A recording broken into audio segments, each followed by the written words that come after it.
Hello दोस्तों इस video में हम बात करने वाले हैं एक्सिस बैंक की नेट बैंकिंग में आप कैसे लॉगिन कर सकते हैं अगर आपके पास एक्सिस बैंक का क्रेडिट कार्ड है लेकिन अकाउंट नहीं है।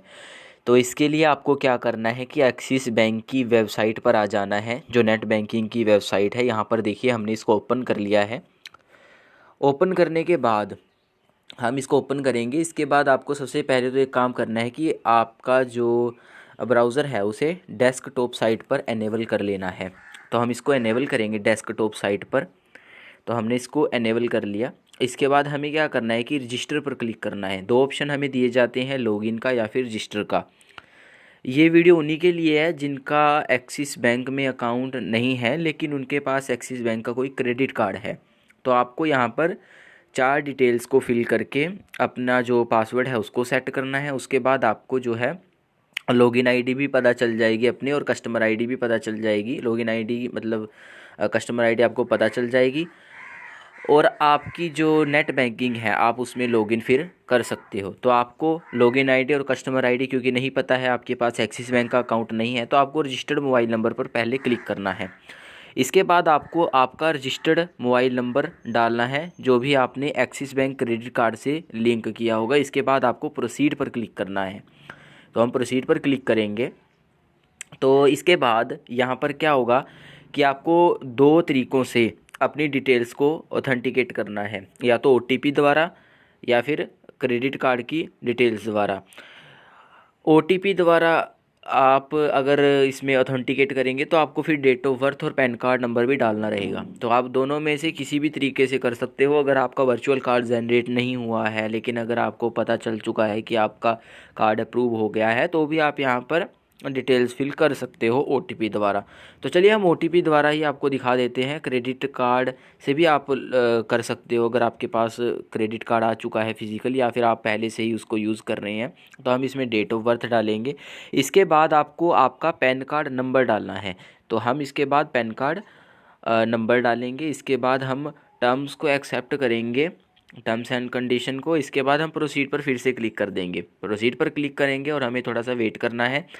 अब यहाँ पर देख सकते हैं आप कि हमें हमारी कस्टमर आईडी भी पता चल चुकी है। हमारा जो रजिस्टर्ड मोबाइल नंबर से हमारी कस्टमर आईडी भी पता चल चुकी है, और डेट ऑफ बर्थ जो भी मतलब डिटेल्स हमने दी थी अपने क्रेडिट कार्ड जब हम अप्लाई कर रहे थे, तो उससे हमारी जो सारी डिटेल्स हैं वो तो आ ही चुकी है। साथ में सबसे बड़ी बात है कि हमें हमारी कस्टमर आईडी भी पता चल चुकी है।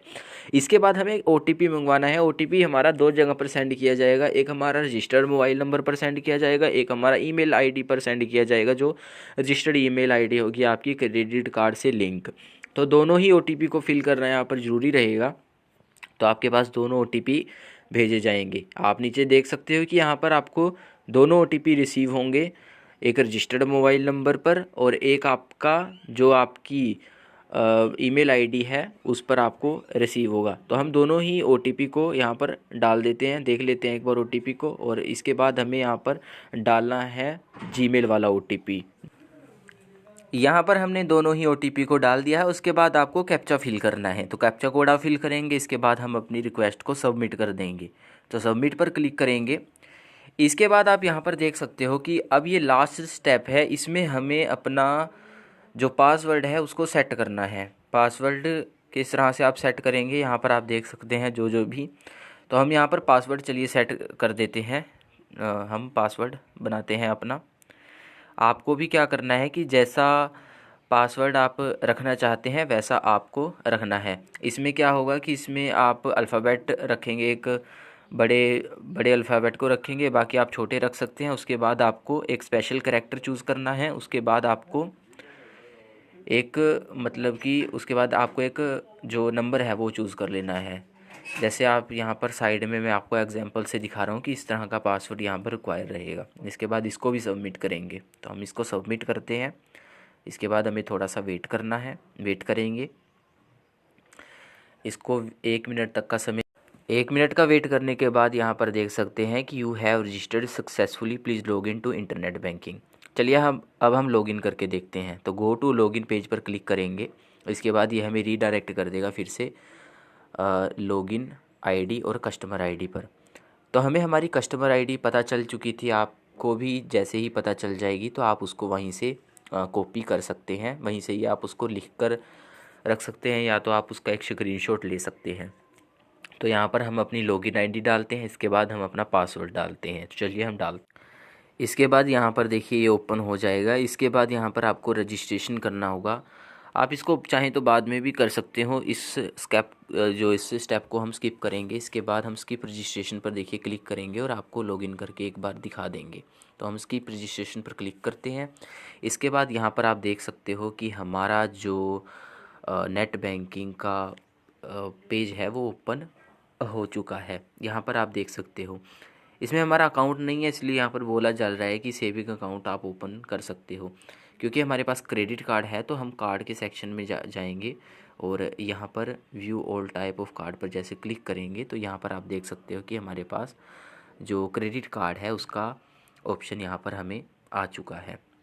और जैसे हम क्रेडिट कार्ड पर जैसे ही क्लिक करेंगे तो क्रेडिट कार्ड के बारे में हम और ज़्यादा यहाँ पर उसको मैनेज कर सकते हैं, या फिर उसकी डिटेल्स वगैरह है उसको भी देख सकते हो। अभी यहाँ पर फ़िलहाल हमारे पास हमारा क्रेडिट कार्ड नहीं आया है, तो इस वजह से बहुत ज़्यादा कंट्रोल हमारे पास अभी नहीं है। लेकिन जैसे ही हमारा क्रेडिट कार्ड हमारे पास आ जाएगा तो उसका जो एक्टिवेशन कोड है उसको डाल करके हमारे पास यहाँ पर जो कार्ड को कंट्रोल करने का एक जो डैशबोर्ड है वो हमारे पास शो होगा। तो इस तरह से आप एक्सिस बैंक की नेट बैंकिंग में लॉगिन कर सकते हो अपनी क्रेडिट कार्ड की डिटेल्स डाल के। इससे संबंधित आपको कोई और आपके मन में प्रश्न रहता है तो उसको भी आप नीचे कमेंट सेक्शन में पूछ सकते हो।